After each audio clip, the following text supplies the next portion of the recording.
Today we are trying to make these types of loader in Flutter app. First मा चाहिँ हामी pop.deb मा जानु पर्यो अनि यहाँ गएर चाहिँ लोडिङ एनिमेसन्स विजेट भन्न हान्नु पर्यो।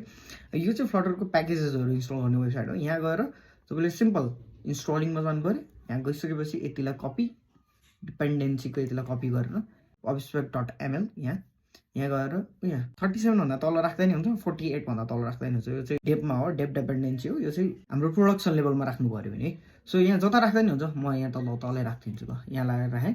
यसको स्पेस चाहिँ अलिकति मिलाउनु पर्यो अनि यहाँ गएर पप गेट गर्नु पर्यो। ओके, पप गेट गरिसकेपछि यो यति प्याकेज चाहिँ अब हामीले युज गर्न मिल्छ। मेन डट डाटमा आए अब हाम्रो कोड त यति हो।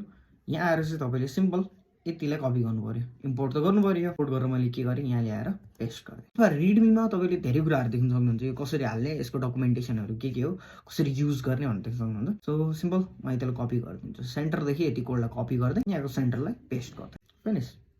ओके, यहाँ बिग्रेछ एउटा सेमिकोलन। Okay, that's it. अब यसमा चाहिँ के हुन्छ भने तपाईले एउटा खाली यस्तो देख्नुभयो हैन, यो टु स्ट्रिङ डट हो। अब यहाँ फरक पनि छ। यहाँ तपाईले हेर्नुभयो भने यहाँ डिफ्रेन्ट काइन्ड अफ देख्नुहुन्छ हैन। अब यसको चाहिँ प्रपर्टिजहरु अलिकति फरक हुन सक्छ हैन। अब जस्तै यो बिट भन्ने हेरौँ, BE80 हैन, BE80। अब यो हान्दाखेरि चाहिँ यहाँ इरर आइरहेको छ बिकज यसको प्रपर्टिज अलिकति फरक छ। यो लेफ्ट डट भने त अब राइट र लेफ्ट डटको यो कलरहरु फरक थियो नि। अब यसको कलर चाहिँ यो हुँदैन।